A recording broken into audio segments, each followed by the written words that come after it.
বিসমিল্লাহির রহমানির রহিম। আসসালামু আলাইকুম। এইচএস ম্যাথ ক্লাসে তোমাদের সকলকে স্বাগত। আজকে আমরা ক্লাস 11-এর ত্রিকোণমিতিক অপেক্ষকের সমীকরণসমূহের সাধারণ সমাধান এই চ্যাপ্টারটা নিয়ে আলোচনা করব। তো শুরুতেই আমি বলবো, এই যে আমাদের চ্যাপ্টারটার নাম ত্রিকোণমিতিক অপেক্ষকের সমীকরণসমূহের সাধারণ সমাধান, এই সমাধানগুলোকে কেন আমাদের সাধারণ সমাধান বলা হয়েছে আগে সেটা একটু বলে নিই, তারপরে আমরা এই চ্যাপ্টারের যেগুলো মেন জিনিস সেগুলো নিয়ে আমরা আলোচনা করব। তো ধরো আমাদের একটা এরকম রাশিমালা দেওয়া আছে যে সাইন থিটা সমান হাফ, এটা একটা রাশিমালা। আমাদেরকে এখান থেকে কি করতে হবে না, থিটার মানটা নির্ণয় করতে হবে। তো দেখো সাইন থিটা সমান হাফ, আমরা কি জানি হাফ হচ্ছে সাইন 30 ডিগ্রির ভ্যালু।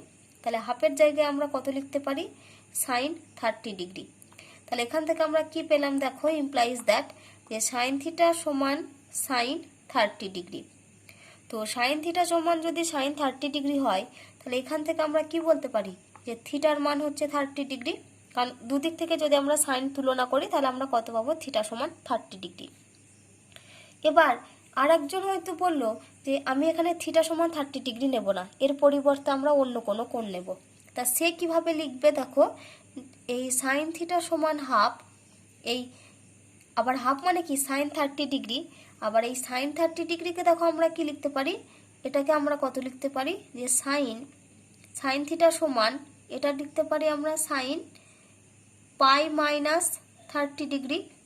কারণ এই যে হাফ মানে এটা হচ্ছে আমাদের পজিটিভ মান, আর আমরা কি জানি সাইন কোথায় কোথায় পজিটিভ হয়, এই যে ফার্স্ট কোয়াড্রেন্টে পজিটিভ হয় আর সেকেন্ড কোয়াড্রেন্টে সাইন পজিটিভ হয়। তাহলে এইটা হচ্ছে আমাদের পাইয়ের লাইন, আর পাই মাইনাস থিটা মানে সে কোথায় পড়বে, সে সেকেন্ড কোয়াড্রেন্টে পড়বে। তাহলে পাই মানে কত, পাই মানে হচ্ছে 180 ডিগ্রি। তাহলে এখান থেকে আমরা কি লিখতে পারি, দেখো যে সাইন থিটা সমান সাইন 180 ডিগ্রি মাইনাস 30 ডিগ্রি।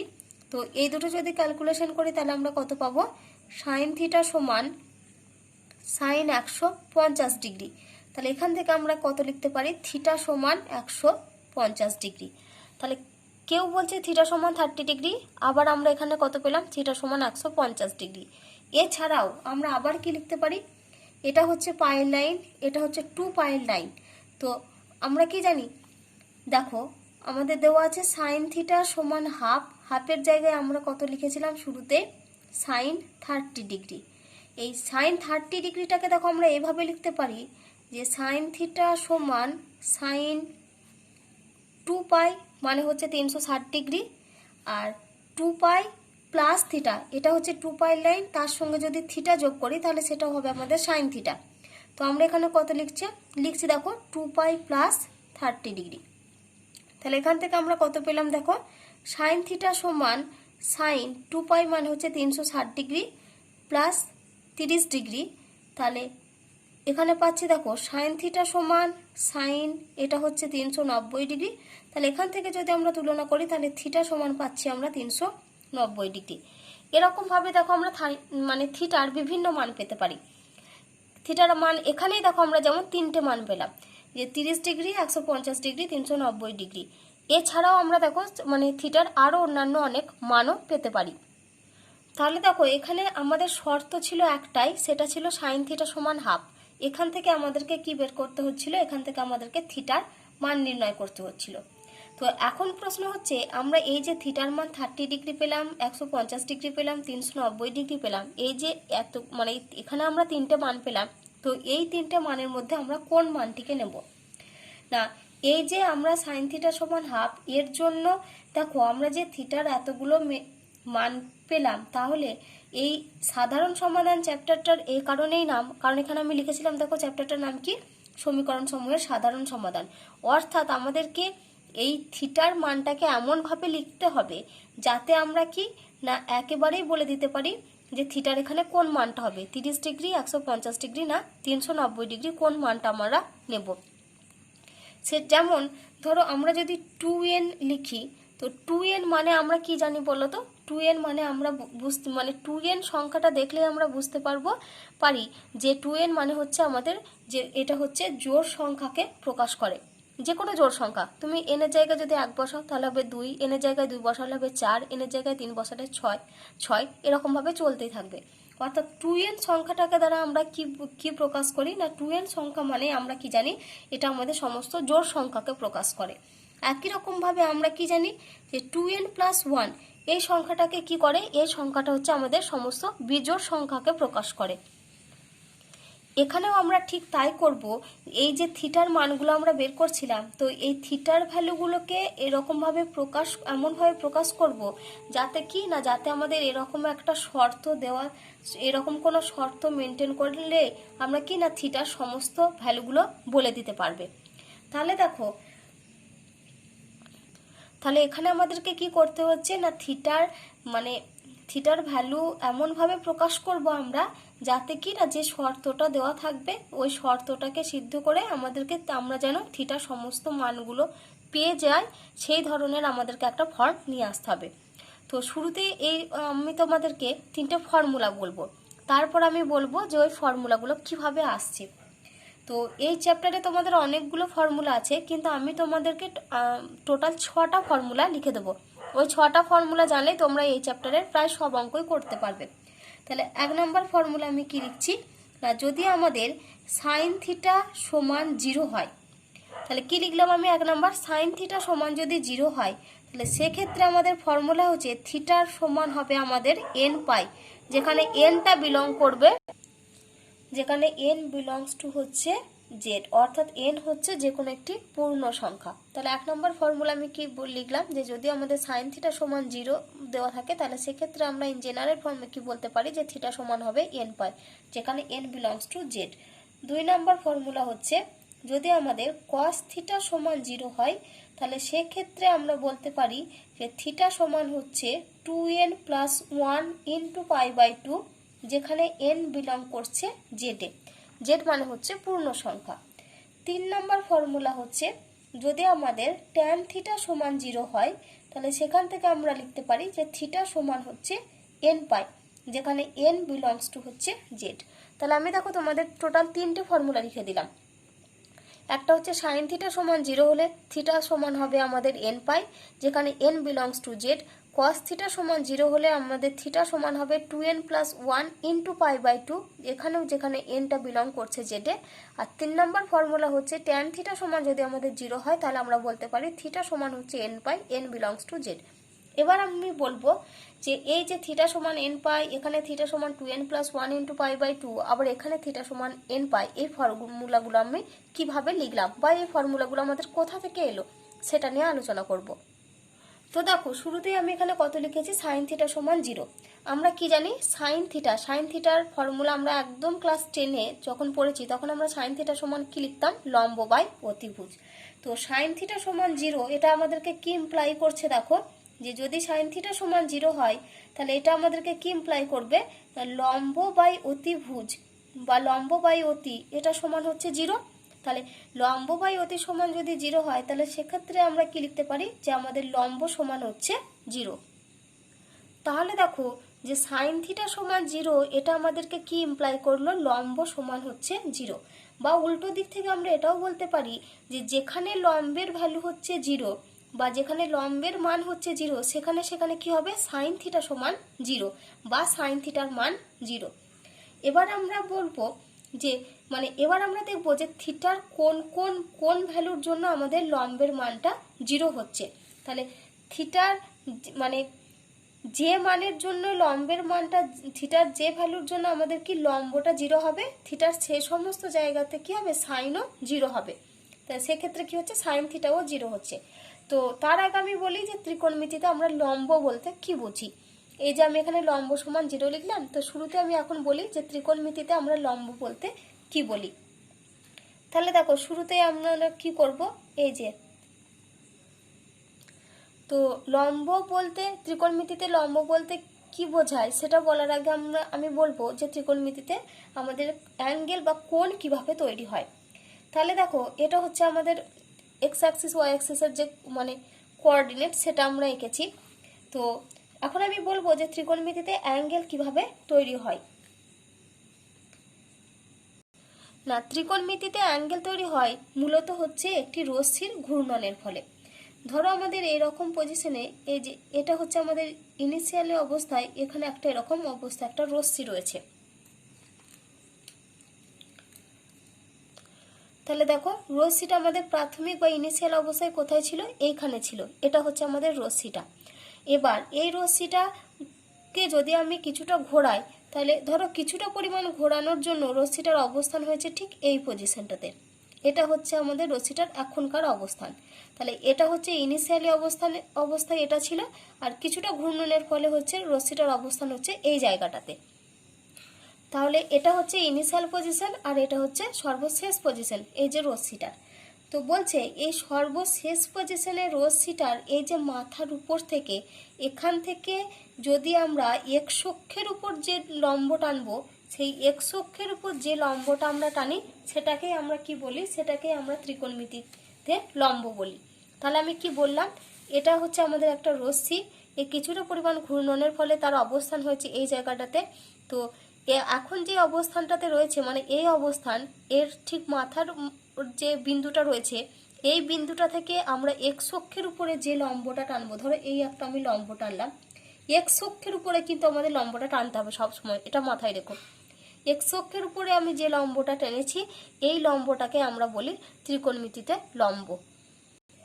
তাহলে আমরা এখানে কি পেলাম, যেটা আমাদের লম্ব তৈরি হবে সেটা সবসময় কার উপরে তৈরি হবে, এক্স অক্ষের উপর তৈরি হবে।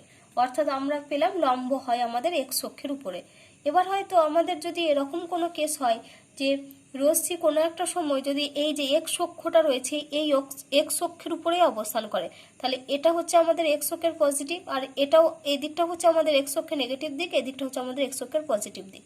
তো বলছে যে যদি আমরা এরকম কোনো মানে কোনো একটা সময় যদি আমাদের রশ্মিটা এক্স অক্ষের উপরে অবস্থান করছে, অর্থাৎ এদিকেও অবস্থান করতে পারে বা এখানেও যদি অবস্থান করে, তাহলে সেক্ষেত্রে দেখো আমাদের মধ্যে কিন্তু কোনো লম্ব তৈরি হচ্ছে না, যেহেতু লম্বটা কোথায় অবস্থান করেছে, এক্স অক্ষের উপরেই অবস্থান করেছে।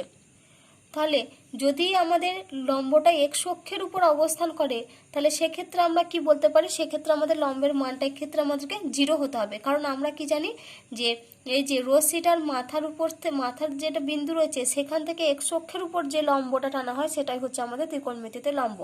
কিন্তু কোনো সময় যদি রশ্মিটা নিজেই এক্স অক্ষের উপর অবস্থান করে, তাহলে দেখো সেক্ষেত্রে আমাদের তো আর নতুন করে লম্ব টানতে হবে না, নতুন করে লম্ব টানার প্রয়োজন নেই। তাহলে সেক্ষেত্রে আমরা কি বলতে পারি যে লম্বের মানটা হচ্ছে 0।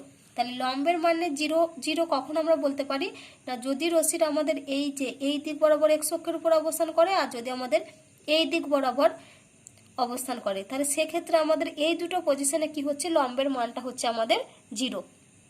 তাহলে দেখো যদি আমি ছবিটা আর একবার আঁকি, তাহলে আমাদের লম্বের মানটা 0 কোথায় পাচ্ছি, একবার এই পজিশনটাতে লম্বের মান 0 পাচ্ছি, একই রকমভাবে এই পজিশনটাতে আমরা লম্বের মানটা 0 পাচ্ছি, একবার এদিকে আর একবার এদিকে। তো সাইন থিটা সমান 0, এটা আমাদেরকে কি ইমপ্লাই করেছিল, যে লম্ব সমান 0। তাহলে দেখো এখান থেকে আমরা কি বলতে পারি যে এই দুটো পজিশনে হচ্ছে আমাদের সাইন থিটার ভ্যালু 0, কারণ আমাদের এই দুটো পজিশনে কি হচ্ছে, লম্বের মানটা হচ্ছে 0। এবার আমি দেখব এই পজিশন দুটো কি কি। তো দেখো আমি যদি এইখান থেকে এই বরাবর যাত্রা শুরু করে এখানে আসি, তার মানে আমি কতটা পরিমাণ পথ এসেছি, আমি দেখো পাই পরিমাণ পথ গেছি। একই রকমভাবে তাহলে আমি যখন পাই অবস্থানে আসছি, তাহলে সেক্ষেত্রে আমরা কি এই অক্ষটার উপরে অবস্থান করছি, মানে আমাদের লম্বের মানটা হচ্ছে 0। একই রকমভাবে পাই থেকে ঘুরে আমি যদি এই অবস্থানে যাই, তাহলে এর দিকে এক্স অক্ষের উপর অবস্থান করছি, তার মানে আমি এই যে এতটা পথ গেলাম, তাহলে এখানে আমি কতটা পথ গেছি, টোটাল 2 পাই পরিমাণ পথ গেছি। তাহলে এই ক্ষেত্রেও আমাদের কি হচ্ছে, লম্বের মানটা হচ্ছে 0। আবার যদি আমি যাত্রা শুরু করে এখানে আসি, তাহলে সেক্ষেত্রে আমাদের এটা কত হবে, এখানে আবার আমাদের এটা 3 পাই হবে। তাহলে 3 পাইয়ের ক্ষেত্রেও আমি দেখো এখানে অবস্থান করছি, মানে এখানে আমাদের লম্বের মান 0। আবার যদি আমি ঘুরে আবার এই পজিশনে আসি, তাহলে আবার আমি এখানে কতটা পথ এলাম, 4 পাই, তাহলে 4 পাইতেও 0। আবার যদি আমি এখানে আসি, তার মানে এখানে হবে আমাদের 5 পাই, 5 পায়ে 0। আবার যদি আমি ঘুরি, তাহলে এখানে আসবে 6 পাই, 6 পাইতেও 0। তাহলে দেখো এখানে আমরা কোন কোন পজিশনের জন্য 0 পাচ্ছি না, প্রথমে আমরা পেলাম পাইয়ের জন্য 0, তারপরে আমরা পেলাম 2 পাই, তারপর 3 পাই, তারপরে 4 পাই, 5 পাই, এরকম করে ডট ডট করে চলতেই থাকছে, যার জন্য আমরা কি পাচ্ছি না, এখানে লম্বের মানটা 0 পাচ্ছি। তাহলে এখানে দেখো আমি যে পজিশনগুলো পেলাম সেগুলো সবই হচ্ছে পাই পায়ের একটা পূর্ণ সংখ্যার গুণিতক, কারণ এখানে দেখো পায়ের সঙ্গে 1 গুণ আছে, তারপরে 2 গুণ আছে, তারপরে 3 গুণ আছে, তারপরে 4 গুণ আছে, 5 গুণ আছে, অর্থাৎ পায়ের সঙ্গে কি গুণ আছে, একটা পূর্ণ সংখ্যার গুণিতক, মানে পায়ের পূর্ণ সংখ্যার গুণিতক আকারে আমরা পেয়েছি, যেখানে যেখানে লম্বের মান 0 হয়েছে। অর্থাৎ এটাকে যদি আমরা একটা জেনারেল ফর্মে লিখি, তাহলে আমরা সেক্ষেত্রে এই টোটালটাকে কি দিয়ে লিখতে পারি, n পাই দিয়ে লিখতে পারি, যেখানে n এর মানটা কি, এই যে 1 2 3 4 5 6 এরকম ডট ডট ডট। তাহলে সাইন থিটা সমান 0, এটা আমাদেরকে কি ইমপ্লাই করেছিল, লম্ব সমান 0। এবার লম্বের আমি কোন কোন পজিশনের জন্য 0 পেয়েছি দেখো, এই যে পাই, 2 পাই, 3 পাই, 4 পাই, 5 পাই দিয়ে ডট ডট পর্যন্ত এটা চলতেই থাকছে। তাহলে এটাকে যদি আমরা ইন জেনারেল লিখি, তাহলে সেটাকে আমরা কত লিখতে পারি, n পায়ের আকারে লিখতে পারি, কারণ এটা হচ্ছে আমাদের পায়ের একটা পূর্ণ সংখ্যার গুণিতক আকারে লিখতে পারছি। তাহলে এখান থেকে আমরা কি লিখতে পারলাম, যে সাইন থিটা সমান যদি 0 হয়, তাহলে সেখান থেকে আমাদের থিটাটা কি ইমপ্লাই করছে, থিটাটা হচ্ছে আমাদের n পাই, যেখানে n বিলংস টু হচ্ছে z। সেজন্য যেহেতু আমাদের এইখানের পজিশন আর এখানের পজিশন, এই দুটো পজিশনে যেহেতু আমাদের লম্বটা 0 হয়েছে, সেজন্য আমরা এখান থেকে কি লিখতে পেরেছি, এই যে পাই, 2 পাই, 3 পাই, 4 পাই, 5 পাই, আর এগুলোকেই আমরা প্রকাশ করেছি n পাই দিয়ে। সেজন্য আমরা এখান থেকে কি লিখতে পেরেছি, থিটা সমান হচ্ছে n পাই। একই রকমভাবে সেম জিনিস আমি কার ক্ষেত্রে লিখেছিলাম দেখো, 3 নম্বর ফর্মুলাতে লিখেছিলাম ট্যান থিটা সমান 0, সেটা আমাদের ইমপ্লাই করেছিল থিটা সমান n পাই। তো আমরা কি জানি যে ট্যান থিটাটা যদি 0 হয়, ট্যান মানে কি, লম্ব বাই ভূমি, তাহলে এখান থেকে আমরা কি ইমপ্লাই করতে পারি, লম্ব বাই ভূমি সমান হচ্ছে 0। তাহলে সেখান থেকে কি ইমপ্লাই করবে, লম্ব সমান হচ্ছে 0। এবার লম্ব আমাদের কোন দুটো পজিশনে লম্ব 0 হয়েছিল, একটা হচ্ছে এই পজিশনে আর একটা হচ্ছে এই পজিশনে। তাহলে এই পজিশনটা হচ্ছে আমাদের পায়ের জোড় গুণিতক, আর এই পজিশনটা হচ্ছে আমাদের পায়ের বিজোড় গুণিতক। তাহলে টোটাল মিলিয়ে, অর্থাৎ পায়ের জোড় গুণিতক, পায়ের বিজোড় গুণিতক দুটো মিলিয়েতে দুটোতেই আমাদের কি হচ্ছে, আমাদের লম্বের মানটা 0 হচ্ছে। সেই জন্য এক্ষেত্রে আমরা কি নিয়েছিলাম, এখানেও দেখো আমরা নিয়েছিলাম থিটা সমান হচ্ছে n পাই, যেখানে nটা হচ্ছে যে কোনো একটি পূর্ণ সংখ্যা। সেই জন্য আমরা কি বলি যে ট্যান থিটা সমান 0, এটা আমাদেরকে কি ইমপ্লাই করবে, থিটা সমান হচ্ছে n পাই, যেখানে n বিলংস টু হচ্ছে z। এটা এই যে থিটা সমান n পাই আমরা এখানে কেন লিখতে পেরেছি না, এখানে শুধুমাত্র আমাদের লম্বের ভ্যালুটা 0 হয়েছে বলে আমরা সেজন্য লিখতে পেরেছি থিটা সমান n পাই। এবার আমি বলবো কস থিটা। তো কস থিটা সমান 0 এখান থেকে কি ইমপ্লাই করে না, কস থিটা সমান আমরা কি জানি, ভূমি বাই অতিভুজ। তাহলে এখান থেকে আমরা কি লিখতে পারি, যে ভূমি বাই অতিভুজ এটা সমান হচ্ছে 0। তো সেখান থেকে আমাদেরকে কি ইমপ্লাই করবে, ভূমি বাই অতিভুজ সমান 0 মানে ভূমি সমান হচ্ছে 0। অর্থাৎ যেখানে ভূমি, তাহলে cos থিটা সমান 0 এটা ইমপ্লাই করলো কি না, ভূমি সমান 0। অর্থাৎ উল্টো দিক থেকে আমরা কি বলতে পারি না, যেখানে ভূমির মানটা 0 হবে, যেখানে ভূমির মানটা 0 হবে সেখানে আমাদের কি হবে, cos থিটার মানটা 0 হবে। অর্থাৎ আমাদেরকে ভূমি কোথায় 0 হবে ওই পজিশনটা যদি আমরা খুঁজে বের করতে পারি, তাহলে আমরা বলতে পারবো যে cos থিটা কোথায় 0 হবে। তো এখন আমি বলবো যে ভূমি বলতে ত্রিকোণমিতিতে ভূমি কাকে বলে। না, ত্রিকোণমিতিতে দেখো, ত্রিকোণমিতিতে ভূমি হচ্ছে, ত্রিকোণমিতিতে লম্ব, এই যে লম্ব টেনেছিলাম, লম্বটা এক্স অক্ষকে যে বিন্দুতে ছেদ করেছে, তাহলে এটা এখান থেকে আমি এটা লম্ব টেনেছিলাম, তো এই লম্বটা এক্স অক্ষকে এই বিন্দুতে ছেদ করেছে। বলছে মূল বিন্দু থেকে এটা হচ্ছে আমাদের লম্বের পাদবিন্দু। তো মূল বিন্দু থেকে এই বিন্দুটার যেটা দূরত্ব, এই যে এইটুকু ডিস্টেন্সটা, এই ডিস্টেন্সটাকে বলা হয় আমাদের ত্রিকোণমিতিতে ভূমি। তাহলে আমি আরেকবার বলে দিই না, ত্রিকোণমিতিক লম্ব হচ্ছে এক্স অক্ষকে যে বিন্দুতে ছেদ করে, তাহলে এক্স অক্ষকে যে বিন্দুতে ছেদ করেছে সেই বিন্দুটা, মূল বিন্দু থেকে সেই বিন্দুটার যেটা দূরত্ব সেটাকে আমরা বলি ভূমি। তাহলে ধরো আমাদের কোনো একটা রশ্মি যদি এরকম অবস্থানে থাকে, এটা হচ্ছে আমাদের রশ্মিটা, তাহলে এটা হচ্ছে রশ্মিটার আমাদের মাথার বিন্দুটা। তাহলে এই বিন্দু থেকে আমি যদি লম্বটা নিই, তাহলে এক্স অক্ষের উপর যেটা লম্ব সেটাই হচ্ছে আমাদের ত্রিকোণমিতিতে লম্ব। তাহলে এই লম্বের পাদবিন্দু হচ্ছে এইটা, এটা হচ্ছে আমাদের মূল বিন্দু। তাহলে মূল বিন্দু থেকে এই বিন্দুটা, তার মানে এইটুকু যে ডিস্টেন্স, এই যে দূরত্বটা, এটাকে আমরা কি বলবো, এটাই হচ্ছে আমাদের ভূমি। তো এখানে আমরা কি নিয়েছি দেখো, এখানে আমাদের cos থিটা সমান 0, সেটা আমাদেরকে কি ইমপ্লাই করেছে, ভূমি সমান হচ্ছে 0। তো ভূমি সমান 0 এই ঘটনাটা আমাদের কখন ঘটবে না, বলছে যে যদি আমাদের লম্বের পাদবিন্দু, এটা হচ্ছে লম্বের পাদবিন্দু আর এটা হচ্ছে মূল বিন্দু, বলছে এই লম্বের পদবিন্দু আর মূল বিন্দু এই দুটো যদি আমাদের মিশে যায় তাহলে সেক্ষেত্রে আমাদের কি না, সেক্ষেত্রে আমাদের কোনো ভূমি থাকবে না। কারণ ভূমির ডেফিনেশনটাই আমরা কি জানি যে মূল বিন্দু থেকে লম্বের পদবিন্দুর দূরত্ব। কিন্তু আমাদের যদি কোনো ক্ষেত্রে মূল বিন্দু, এটা হচ্ছে মূল বিন্দু আর এই পদবিন্দু এই দুটো যদি আমাদের সেম পয়েন্ট হয়ে যায়, অর্থাৎ একই বিন্দু হয়ে যায়, তাহলে সেক্ষেত্রে দেখো আমরা কোনো দূরত্ব পাবো না, অর্থাৎ সেক্ষেত্রে আমাদের কিন্তু কোনো ভূমি তৈরি হবে না, অর্থাৎ ভূমির মানটা এক্ষেত্রে আমাদের কি হয়ে যাবে, এক্ষেত্রে আমাদের 0 হয়ে যাবে। তাহলে দেখো এবার আমি বলি যে কোন পজিশনে এরকম ভূমিটা 0 হবে।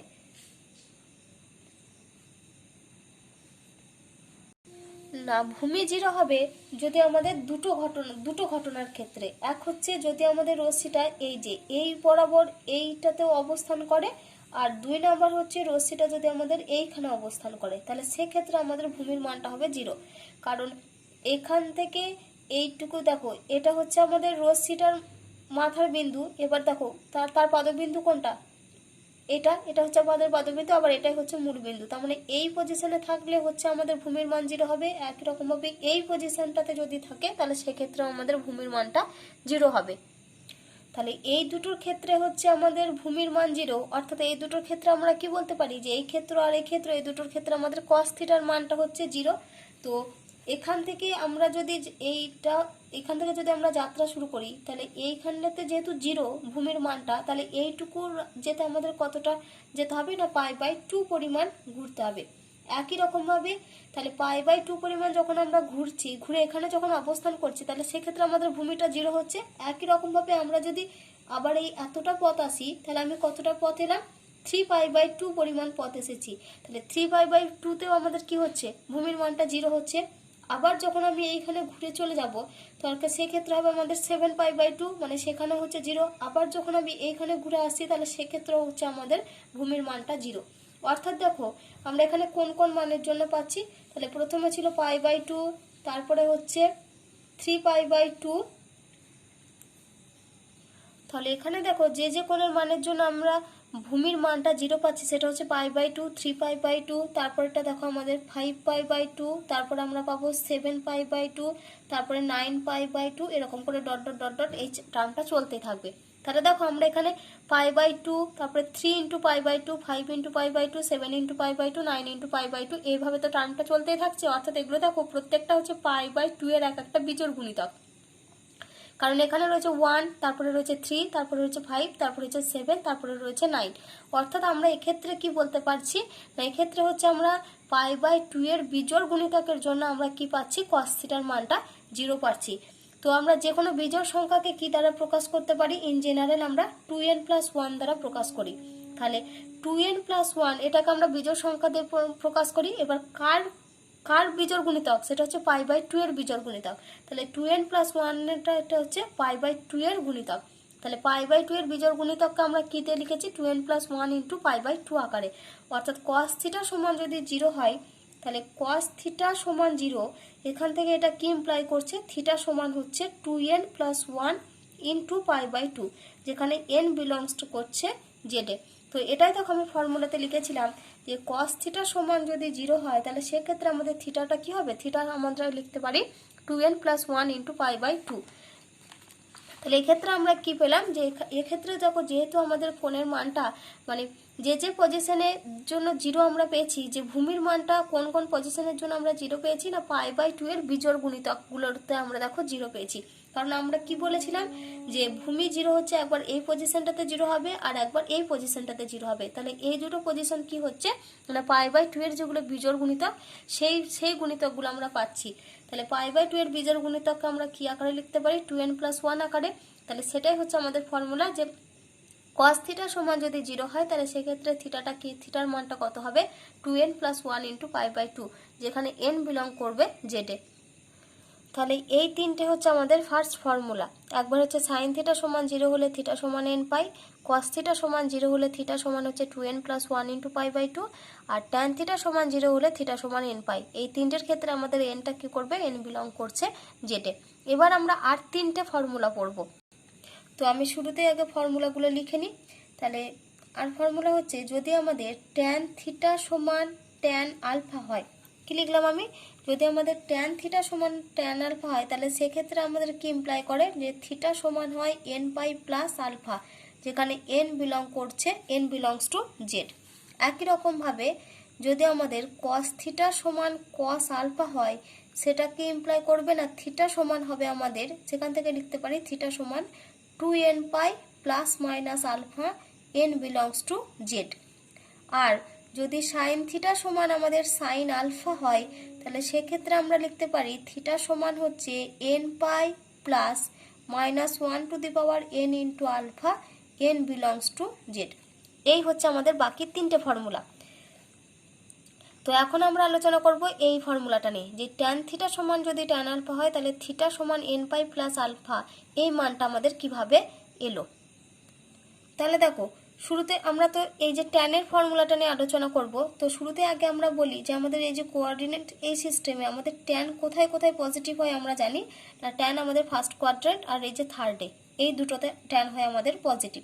এটা হচ্ছে তোমাদের ক্লাস 11-এর যখন আমি প্রথম দিকে ত্রিকোণমিতি পড়েছিলাম তখন আমি তোমাদের এগুলো নিয়ে আলোচনা করে দিয়েছিলাম যে কি জন্য ট্যান এই প্রথম আর তৃতীয়তে পজিটিভ হবে।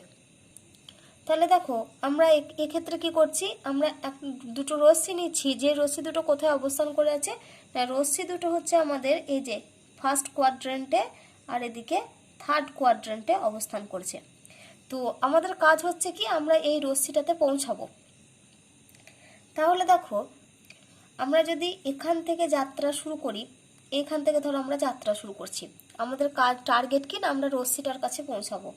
তো আমি দেখো এইখান থেকে যদি আমি যাত্রা শুরু করি তাহলে আমি এই এতটা পরিমাণ যাত্রা করলাম, তাহলে আমি টোটাল কতটা পরিমাণ পথ অতিক্রম করেছি, আমি পাই পরিমাণ পথ অতিক্রম করেছি। এবার দেখো, যদি আমি রশ্মিটার কাছে পৌঁছাই তাহলে আমাকে কি আবার এতটা পথ সামনে এগিয়ে আসতে হবে। ধরো আমি এইখানের কোণটার এইটুকু কোণের নাম দিলাম, মানে কোণের মানটা নিলাম আলফা।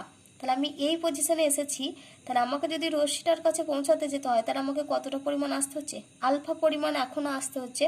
অর্থাৎ এই পজিশনে যখন গেছি তখন আমি কতটা পরিমাণ গিয়েছিলাম, পাই পরিমাণ গেছি। এবার এটা হচ্ছে আমাদের এই লাইনটা, কিন্তু আমরা পৌঁছাবো কার কাছে, রশ্মিটার কাছে। তো রশ্মিটার কাছে পৌঁছাতে গেলে এখন আমাকে আলফা পরিমাণ যেতে হবে, মানে আমি কতটা পথ গেছি, পাই প্লাস আলফা পরিমাণ পথ। এখন আমরা কি করব, আবার আমরা যদি এই যে আমরা এখান থেকে, তাহলে এখান থেকে আসতে গেলে আমাকে পাই প্লাস আলফা পরিমাণ যেতে হয়েছে। আবার আমি ঘুরে যদি এই পজিশনে যাই তাহলে আমি টোটাল কতটা পথ গেলাম, 2 পাই পরিমাণ পথ গেছি, কারণ এটা টোটালটা ঘূর্ণন হয়েছে, টোটালটা ঘূর্ণন মানে হচ্ছে 2 পাই পরিমাণ পথ গেছি। তো 2 পাই পরিমাণ পথ হচ্ছে আমরা মানে পরিমাণ এসে আমরা এই জায়গাটাতে এসে পৌঁছাচ্ছি। এবার আমাদের টার্গেট কি, রশ্মিটার কাছে পৌঁছানো। তাহলে রশ্মিটার কাছে যদি আমরা পৌঁছাতে চাই তাহলে এই কোণটা যেটা পড়েছে এই কোণটার মান কত, এই কোণটার মান হচ্ছে আলফা। তাহলে রশ্মিটার কাছে পৌঁছাতে গেলে আমাকে কতটা পথ যেতে হচ্ছে, 2 পাই প্লাস আলফা। একই রকমভাবে আমি আবার ঘুরে এই পজিশনে এলাম, তাহলে আমি কতটা পথ এলাম, 3 পাই পরিমাণ পথ গেছি কতটা, 3 পাই পরিমাণ পথ। রশ্মিটার কাছে পৌঁছাতে গেলে আমাকে এখনও কি করতে হবে, আলফা পরিমাণ পথ যেতে হবে। তার মানে আমাকে টোটাল কতটা পথ যেতে হবে, 3 পাই প্লাস আলফা পরিমাণ। আবার আমি ঘুরে এইখানে চলে এলাম, কতটা পথ এলাম, 4 পাই পরিমাণ, এটা আমি লিখলাম এখানে। এবার 4 পাই রশ্মিটার কাছে, আমাদের টার্গেট হচ্ছে রশ্মিটার কাছে পৌঁছাবো, তাহলে আবার আমাকে কতটা পথ যেতে হচ্ছে, আবার আমাকে আলফা পরিমাণ, মানে আলফা পরিমাণ সামনের দিকে এগিয়ে যেতে হচ্ছে। তার মানে এটা কত হচ্ছে, 4 পাই প্লাস আলফা, সরি এটা আমি পাই লিখে দিয়েছিলাম। অর্থাৎ দেখো, আমাদের রশ্মিটা যদি এই যে ফার্স্ট কোয়াড্রেন্ট আর থার্ড কোয়াড্রেন্ট এইখানে যদি থাকে তাহলে আমরা যে পরিমাণ পথটা আমাদের যেতে হচ্ছে, তাহলে প্রথমে দেখো pi plus alpha, 2 pi plus alpha, 3 pi plus alpha, 4 pi plus alpha. আবার এখানে যখন আসবো আমাকে 5 পাই পরিমাণ আসবো, এই রশ্মিটার কাছে পৌঁছাতে গেলে 5 পাই প্লাস আলফা যেতে হবে। আবার এখানে গেলে 6 পাই, রশ্মিটার কাছে পৌঁছাতে গেলে আমাদের 6 পাই প্লাস আলফা। তাহলে এইভাবে দেখো আমাদেরকে এটা চলতেই থাকছে। অর্থাৎ এখানে আমাদের কি ঘটনা ঘটছে দেখো, আমরা পায়ের একটা পূর্ণ সংখ্যার গুণিতকে যাচ্ছি। এই যে পাই, 2 পাই, 3 পাই, 4 পাই, 5 পাই, 6 পাই ডট ডট। কিন্তু পায়ের পূর্ণ সংখ্যার গুণিতকে কি শুধু আমরা যাচ্ছি না, আমাদেরকে রশ্মিটার কাছে পৌঁছাতে গেলে আবার সেখানে আমাদেরকে কিছুটা পরিমাণ কোণ আবার যেতে হচ্ছে। অর্থাৎ এই পুরোটাকে যদি আমরা জেনারেল লিখি, মানে এই যে পাই, 2 পাই, 3 পাই, 4 পাই, 5 পাই, এইটা তো আমাদের চলতেই থাকবে। তাহলে এই টোটালটাকে আমরা কি লিখতে পারি, টোটালটাকে আমরা লিখতে পারি n পাই। এবার রশ্মিটার কাছে পৌঁছানোর জন্য আমাকে কিছুটা পরিমাণ কোণ আবার যেতে হচ্ছে, সেটাই হচ্ছে আমাদের আলফা পরিমাণ কোণ, সেটাই হচ্ছে আমাদের প্লাস আলফা। অর্থাৎ সেই জন্য আমি এখানে কি লিখেছি দেখো, যে যদি আমাদের ট্যান থিটা সমান ট্যান আলফা হয়, তাহলে সেক্ষেত্রে থিটা সমান আমরা কি বলতে পারি, থিটা সমান হচ্ছে n পাই প্লাস আলফা। তো n পাই প্লাস আলফাটা কি জন্য এলো, এই যে আমাদের রশ্মিটা এই ফার্স্ট কোয়াড্রেন্টে আর থার্ড কোয়াড্রেন্টে যেহেতু ট্যান পজিটিভ এই দুটো পজিশন অবস্থানে নিয়েছিলাম বলে আমাদেরকে মানে কোণের পরিমাণটা আমাদের এরকম এলো n পাই প্লাস আলফা। আমাদের রশ্মি দুটো আমরা যখন এদিক বরাবর আসবো তখন আমাকে কিছুটা পরিমাণ আলফা এই দিকে এগিয়ে যেতে হবে, আবার আমি যখন এদিক বরাবর যাব সেদিকেও দেখো আমাদেরকে কিছুটা পরিমাণ আলফা যোগ করতে হচ্ছে। সেজন্য এক্ষেত্রে আমাদের ফর্মুলা হচ্ছে n পাই প্লাস আলফা। তো সেটাই হচ্ছে আমাদের এখানে ফর্মুলা, যে যদি আমাদের ট্যান থিটা সমান ট্যান আলফা হয় তাহলে থিটা সমান আমরা কি লিখতে পারি, n পাই প্লাস আলফা, যেখানে n বিলং করছে জেডে বা n বিলংস টু জেড। তো এই ভিডিওটা এই পর্যন্তই। আমি আবার নেক্সট ভিডিওতে তোমাদেরকে এই যে কস থিটা সমান কস আলফা হলে থিটা সমান 2n pi plus minus alpha, আর সাইন থিটা সমান যদি সাইন আলফা হয় তাহলে থিটা সমান n pi plus minus 1 to the power n into alpha, এই দুটো ফর্মুলা বা এই দুটো টার্ম আমরা কোথা থেকে লিখছি সেটা নিয়ে তোমাদের আলোচনা করব।